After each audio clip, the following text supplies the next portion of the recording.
All right, great. Welcome, everybody. Good morning. My name is Kevin Farrell, and I am the business analyst at GCC, which means I work with a lot of our systems, a lot of our technology. And one of those is the EBS system, which has been mentioned several times today. Um, Before this role, I was a grants manager at GCC, and I see several familiar names in the attendee list, folks that I worked with in the past. But in this role, I work with the new system. It's called EBS. You may hear us just say the system, like I just did, or the grants management system or the grant system. All of it's EBS. It's the enterprise business services system that several groups across the state use to manage grants, not just GCC, Governor's Highway Safety, Council for Women. There are several groups that use this system. And I'm going to talk a little bit about how to access it, who should have access, how to get access. And then I'll do a demo that will hopefully start to put some of these pieces together for you. You've heard things like budget lines and organization documents and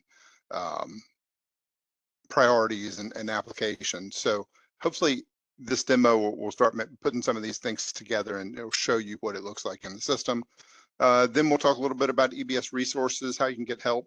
And then grants management is, what happens if you are selected for funding. You continue to use the EBS system, and we'll talk a little bit about that. So let's start with requesting access to EBS. So each user who needs access to the system must submit an application for access, or there's a form that has to be filled out. The link is right there, and the QR code in the corner will also take you to that form. You must select Governor's Crime Commission as your agency, and you must first have an NCID or My NCID before you try logging in. So NCID is the system for state government employees, and then My NCID is the system for private sector, non-government contacts. So let me just show you the form real quick. It looks like this. And the very first thing you will need to do is select DPS, Governor's Crime Commission, as your agency. So this is a list of other organizations that use the EBS system, Natural Resources, DIT, DEQ, DOT. But you would select Governor's Crime Commission, and that's going to change some of your questions down here. So select that first. Then you'll put in your NCID, and if you do not have an NCID, here are some links to help you get registered with that first. Then you'll put in your last name and first name. Just a tip: this information must match exactly what your NCID was set up to. So if your name is Sarah Beth, and that's how it's set up in NCID, as your first name is Sarah Beth, if you just put Sarah, then it's going to get denied. It has to match exactly what is in your NCID.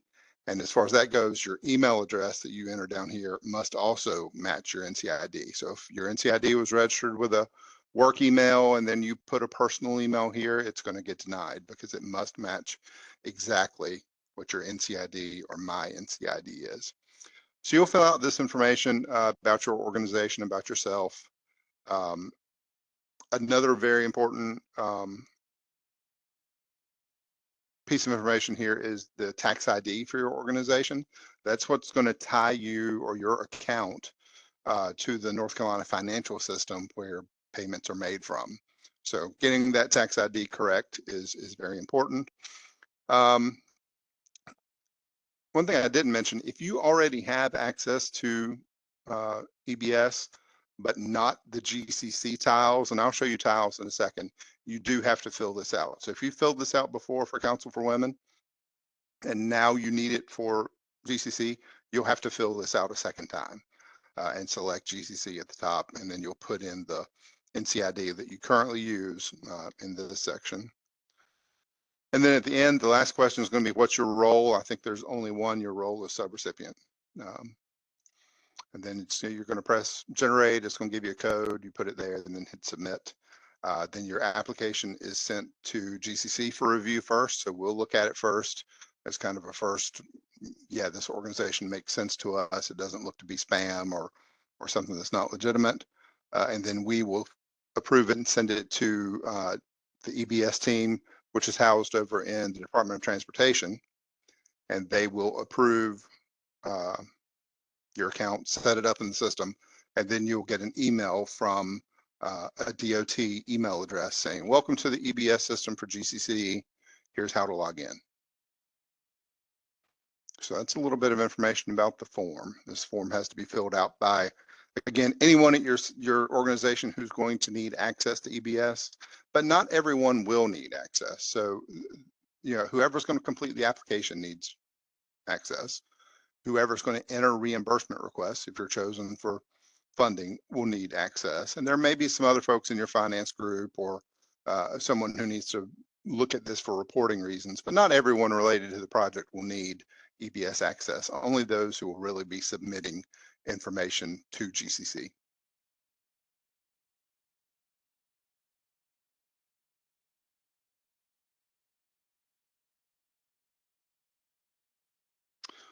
So next slide, I talked about NCID versus my NCID. One is for state and local government contacts, and the other is for other organizations like nonprofits or for-profit entities. I mentioned this earlier, the name and email address must exactly match what your NCID account is set up as. And then I also talked about we approve it first, then it goes to EBS, and it should take 48 and 72 hours, 2 to 3 days to get your request. We expect a bunch of applications after this session. So, you know, tomorrow, the next day, we'll be looking at them and getting them processed quickly. So once you get access to the system, you get that email from DOT, you're going to log into the system, and here's the email address. It's www.ebs.nc.gov. This QR code will take it to you, or take you to it, and I'll show you what that looks like in a minute. So now I'm going to do the demos. The things I'm going to talk about are the subrecipient profile and the application, and I'll talk about what both of those are as we get into it. But let's log into the system first and kind of look around a little bit. So this is the login screen. Let me say before I log in, this is a test system, so it's not 100% what you will see. It's 99% what you will see. There may be some information that is in the system or that I enter that doesn't make sense. But you know, just realize this is a test system and I can put in pretty much anything and it will take it. Whereas you might get an error, or I may put something in that you know, doesn't programmatically work. But I'm just putting in examples. So the first thing you'll do is you'll put in your NCID and your password once you get approval, and you'll log on.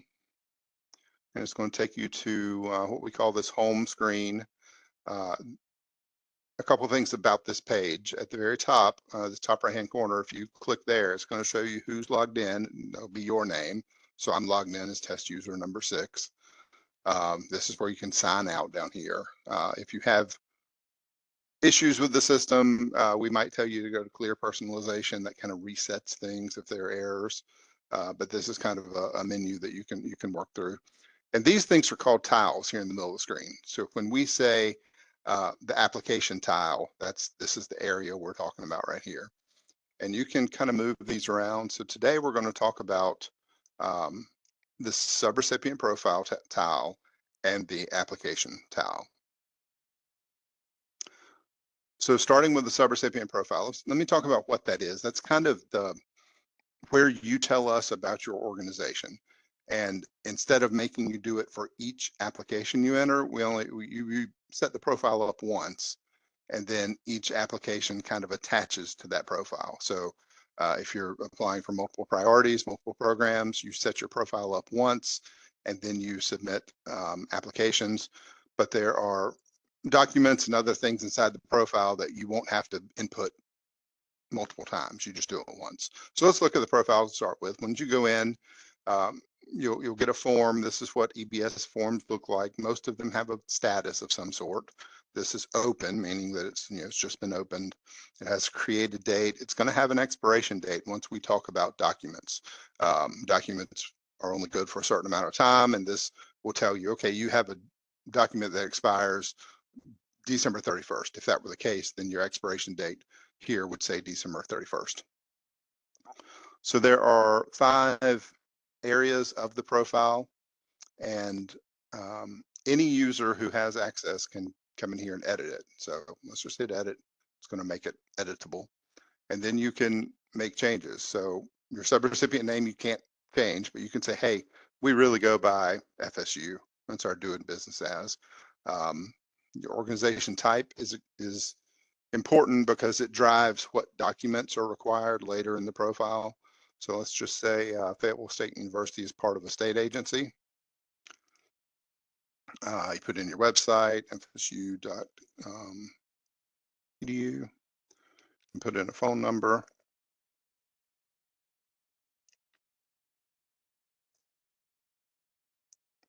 As my phone number shows for everybody. Then you can put in a address, and my address shows for everybody.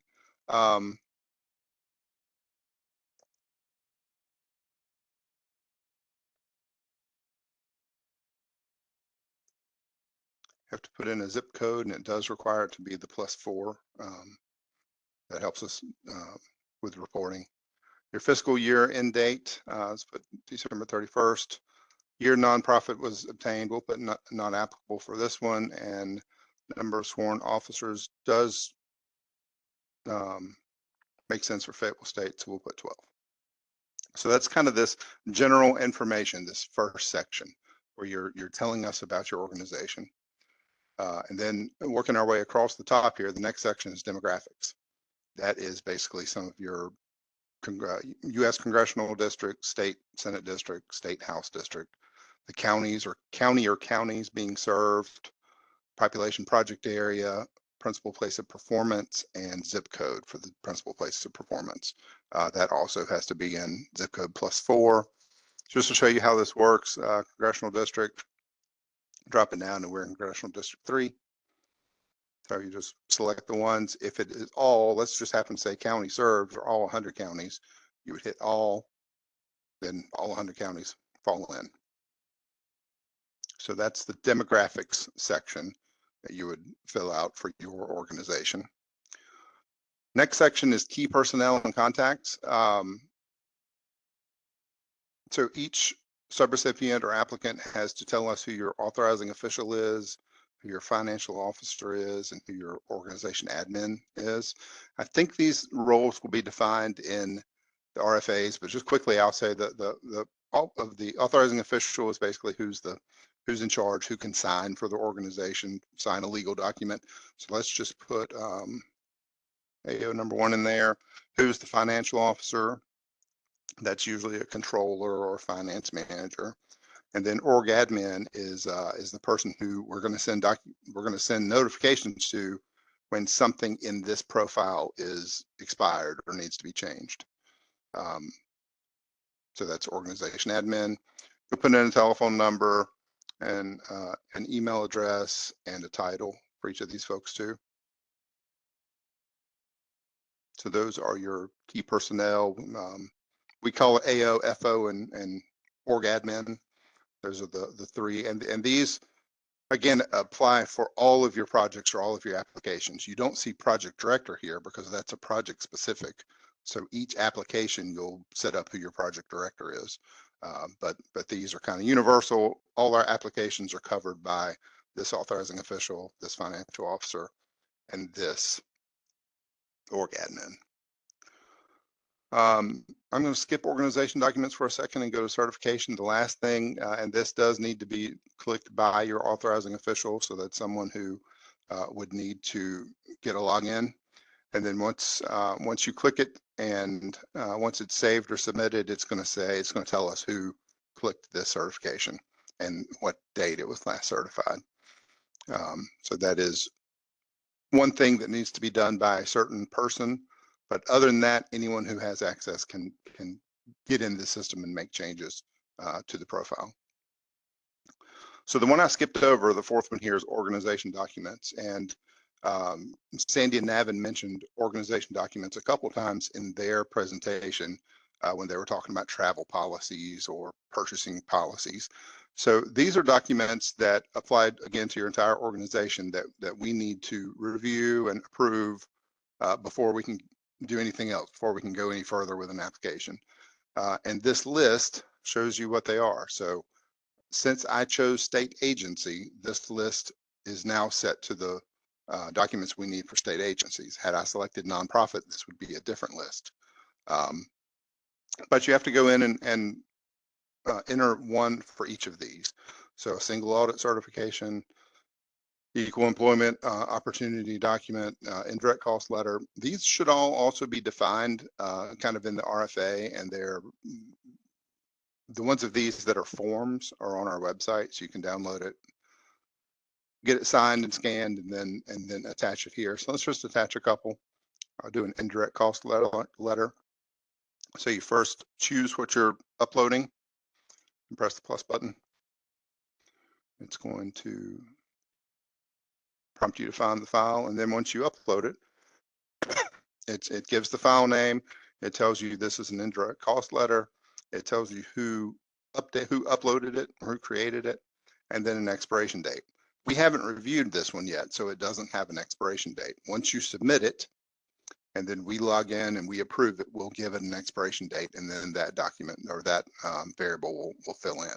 So let's say this one expires December 31st, 2025. That date would be here. And then the org administrator that we mentioned earlier in November of 25 would get an email that says, you have a document expiring soon. Log into your profile and replace it. So you would have to replace this one after it's expired. Let me add another one. Let's do a confidentiality certification. I just want to show you that they kind of stack up here. And now we have two. So it tells you there are two attachments. Once one expires, it will kind of move down to this expired attachment section. So it kind of prompts you to see, hey, I've got 3 things I need to replace or upload for a second time. If I hit save, it will save, and then I can go back out to this home page again and go back into it. And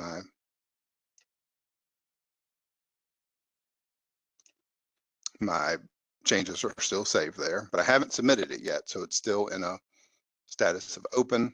I would have to edit it again in order to submit it.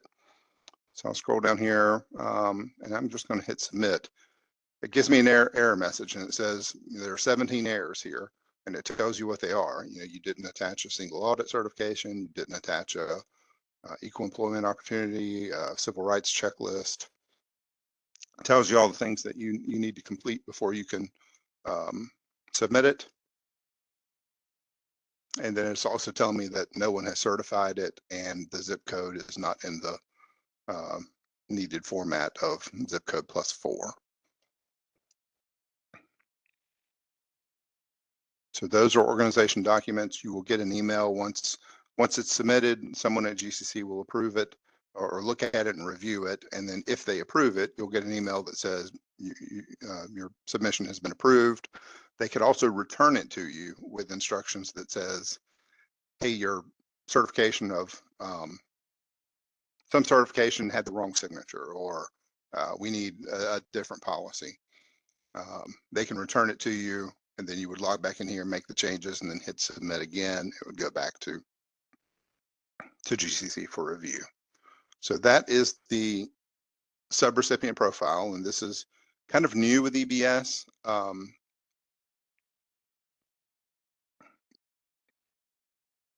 Before EBS, we had a system called GEMS that some of you are familiar with. There wasn't really a subrecipient profile there, but you did enter this same information. We did have the organization documents. You may have heard us refer to it as document locker in the old system, but this is the way it is now. So this is subrecipient profile. You will submit it separate from your application. So there's 2 things you're going to submit in order to apply. You'll submit your subrecipient profile, and you'll submit an application. So, excuse me, the first thing I looked at, first thing I gave a demo of is the subrecipient profile. So I'll go back out to the home page.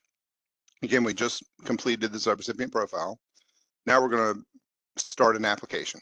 So you would click your application/agreement style, and it's going to take you to a list of current applications and historical applications. So this idea of current at the top and historical at the bottom is something you'll see a lot in EBS. When you submit reimbursements, you'll have current reimbursements and old reimbursements. So this is something you'll kind of get used to.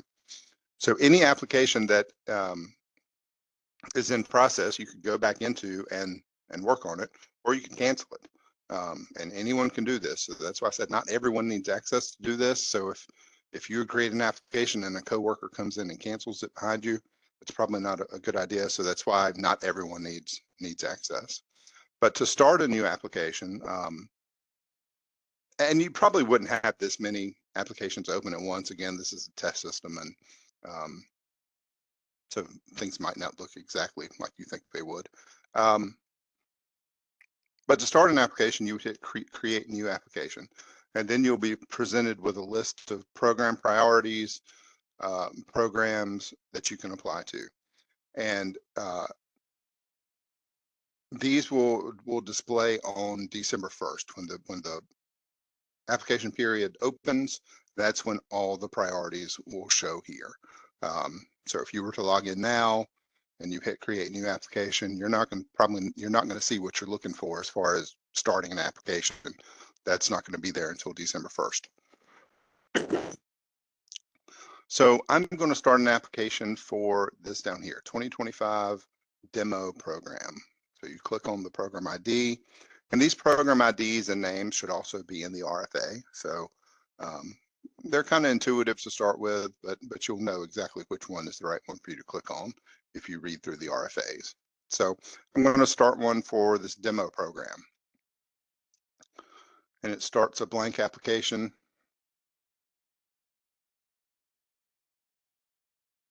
And again, it looks similar to the other form. We have this general information at the top, and then you can navigate through the application with these navigation buttons in this area here.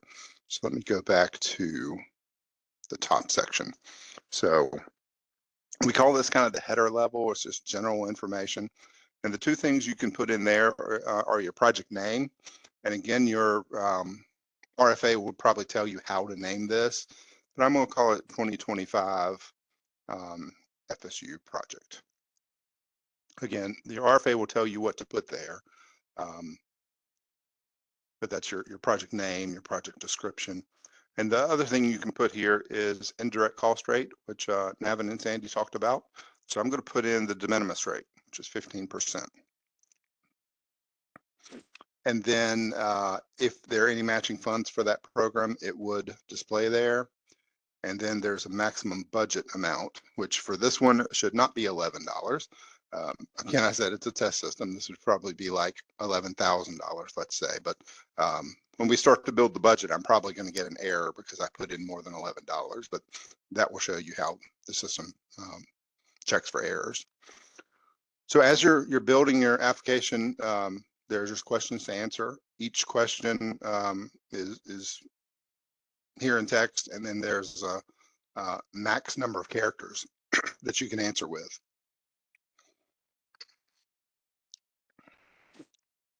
I would advise that you use something like Word to write your answers, and that will do a character count for you, and then cut and paste it into here. Or you can just type until you run out of space, and then you'll have to, backspace and then make edits to fit that 1,300 character limit. Most of them are 1,300 character. This one is 300 characters. That's kind of what we call a short summary, and this is the longer summary up here at the top. So each document will tell you, or each question will tell you the max characters. Some of the questions are select one or select multiple, and it will tell you if you can select one or select multiple. You must add goals and objectives to your application. So goal one, and then the description of the goal. So goal 1 and goal 2, and then you put in objectives to match each of your goals. So goal 1 would be entered here, and then objective for that goal would go under objective 1.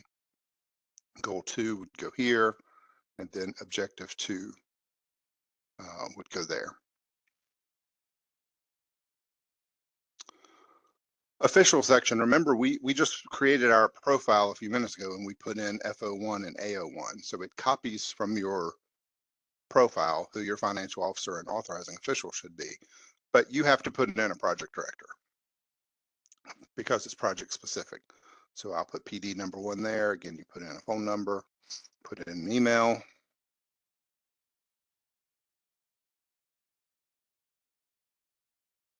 and put in a title for that person. Implementing agency hasn't really been talked about, but this is an organization kind of inside your company or your organization. Most of them are preloaded, so this one, it's Fayetteville State, which is the same. It's the same as their company name, but some of the organizations have different departments and divisions and sections that would need to further define who's implementing the project. If you need to add one, you can hit add agency and then fill it out. And then that will add that implementing agency to the drop down list next time. I'm going to skip budget summary for a section. General information, again, is the information that you put in your profile: congressional districts, counties, population area. Population and project area doesn't copy over because it could be different. So you'll need to put in a project area population for each project. It's project specific. And this question was not in the profile. These other questions were in the profile, so it copies it over to your application. These other areas are more just areas of the application. Focus has different questions to answer, qualifying information, different questions to answer. Based on which priority you choose or which program you choose, the questions may be different. So you may not have this focus purpose area if you apply for a JJ grant. You may not have the same information in this qualifying information section if you do a VAWA versus a VOCA. So the application is tailored based on what program you select. Compliance will be these, again, statements you have to select yes or no to. Again, based on your application or your program, you may or may not have these. Certification, everyone's going to have. So this is where you're certifying, federal funds will be used, will not supplant other state or local funds. So all these are certifications, kind of terms and conditions that you're agreeing to or you're stating are true at the application time. And then at the end, there is attachments. And there are, similar to the organization documents we looked at, there are document types. So you can say, hey, I'm attaching my lease agreement, or I'm attaching a job description.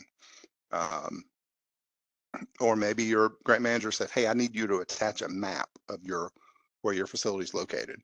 You'd have to do that under other because there's not a section for map. But the most common documents that are attached to an application, letters of support, letters of compliance, are here for you to choose from. I'll do one real quick. I'll attach a job description just to show you that similar to the other form, it kind of stacks them up here in a list. So that's the attachment section. The section I skipped is the budget section. So let me go back to that because that's kind of the meat of what you're entering here. Is what's the budget for the project? And there are 3 areas of the budget summary. There's how much is your match? This application happens to be 0. And then it's going to show your budget by expense group. Right now we don't have anything. You'll see this build as we add lines. And then here's the budget table. So we talked about budget lines earlier. Sandy and Navin did. So here's the add line button. So let's say I want to add a line to this budget for computers. That's a example they were showing. And I think you'll put year 1, year 2, year 3, depending on your project in your program. And I think they said computers or supplies. So I'll go to supplies. Oh, look, there's a code just for computers. And I think they told me supplies have to be less than $10,000. So I'm going to put $18,000 in the amount. Item description, laptops. And then as Sandy was saying, you can put more details down here. So let's say 2 laptops.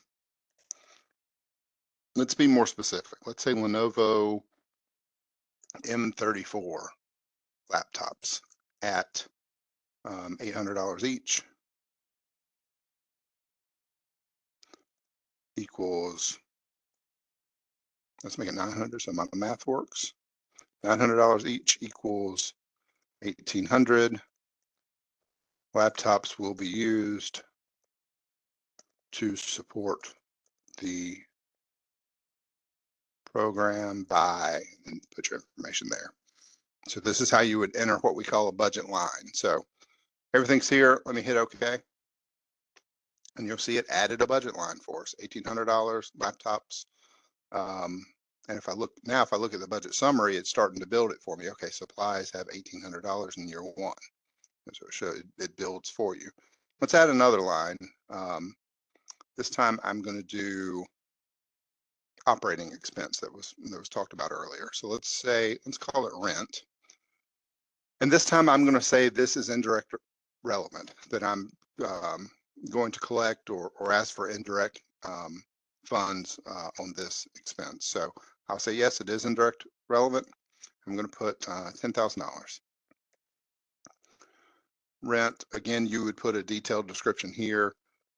I'm just going to type detailed description, but you would, say 12 months at whatever rate, and this is what happens at this facility to support the program. And then hit OK, but I want to show you what it does with this indirect eligible. So we have $10,000 in direct expenses, and you'll see it added $1,500 in indirect up here. And that's because that button is checked, and we have a 15% indirect rate. So 15% of $10,000 is $1,500. So now we've asked for direct costs, $1,800 and $10,000, which is $11,800. But we also have to add this $1,500 in indirect cost, making it $13,300. So that's just a little bit about how to enter lines. There's one specific type of line I want to talk about, and it's the contractual line. So if you come here and I go to year 1 and I'll say contractual, and let's say this contract is a media and advertising contract. I think someone was asking about advertising in the chat earlier. If it's contractual basis, it might be done this way. So let's put media and advertising in, and this is a $60,000 contract, and I do want to get indirect relevant, but I know that 2 CFR says I can only get indirect on the first $50,000 of that contract.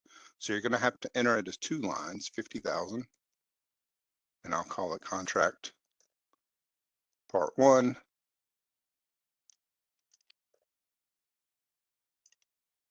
And then you would add a second line,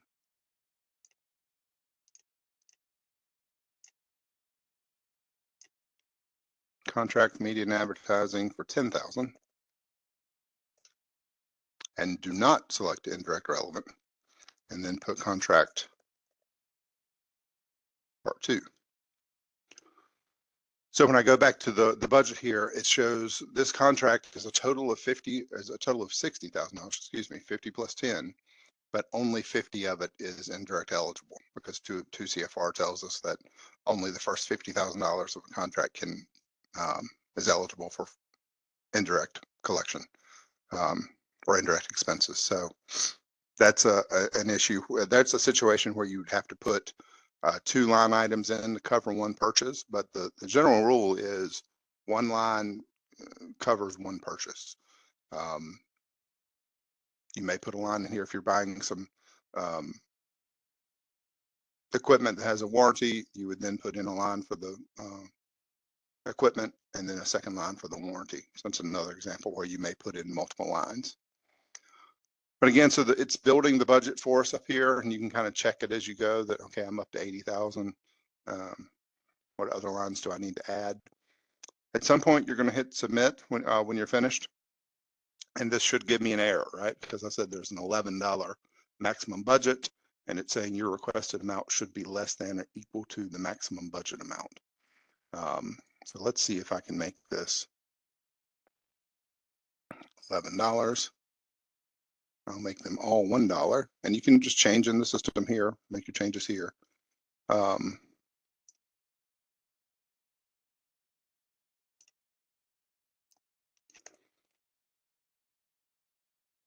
So my total budget is now $4.30, which is less than $11. It should let me submit it. Let's see. It did. Yeah. So I've submitted it. If I go back to my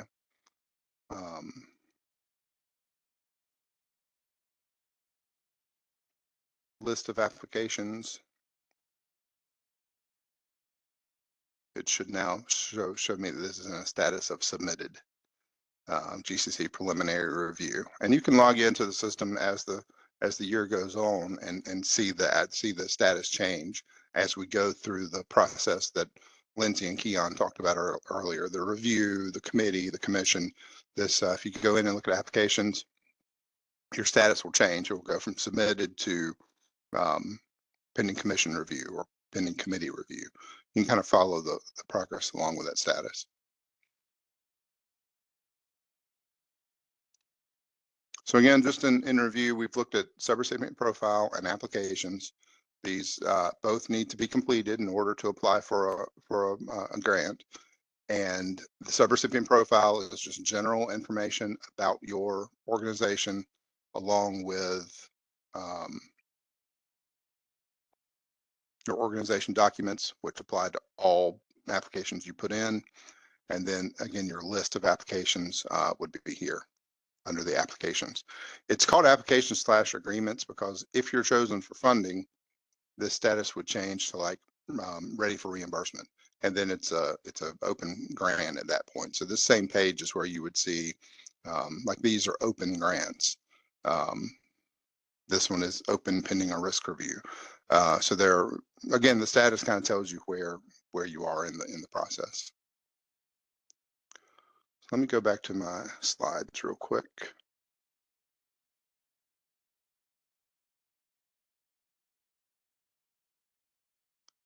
And I'll talk about EBS resources. So the first resource I put here is your grants, your GCC grant manager, grant administrator, also the planners. So I mean, the first line of support is your contacts at GCC, planners for kind of pre-award application period, and then grants administrator for once your award has been awarded. There is a EBS user's guide. It's online, it's on our website. This QR code will take you directly to it. And then there's also a help desk, and this help desk is housed within DOT. So the group that manages the EBS system. So I would say contact them for purely technical questions. If you have questions about, hey, is this cost allowable, or should I enter this budget line this way or that way? Those questions need to come to GCC. But if you have purely technical questions, email the help desk. And I would say copy someone, if you have a grant manager or a planner that you've worked with before, I'd copy them on that, just so we'll know that you're having issues with the system.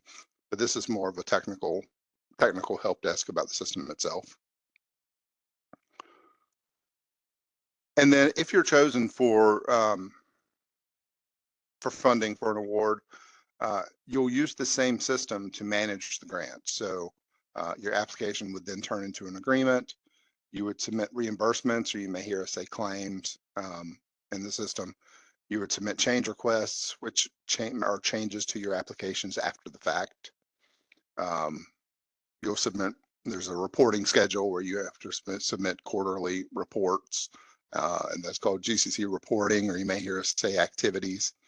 And And again, your subrecipient profile needs to be kept up to date all the time. So you may be making changes to authorizing officials or changing to documents that have expired, but that is kind of an ongoing task, is to keep the subrecipient profile updated.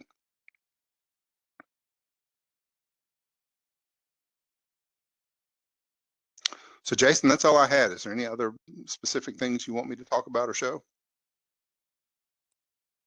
No, I think you've covered it. We very much appreciate it. Thank you, Kevin. No problem. Kevin's been implementing our systems all along the way. And so we appreciate all he's done to make sure that we are able to pay reimbursements to begin with, but also now moving into an application cycle that we're able to be able to process applications with this new system as well.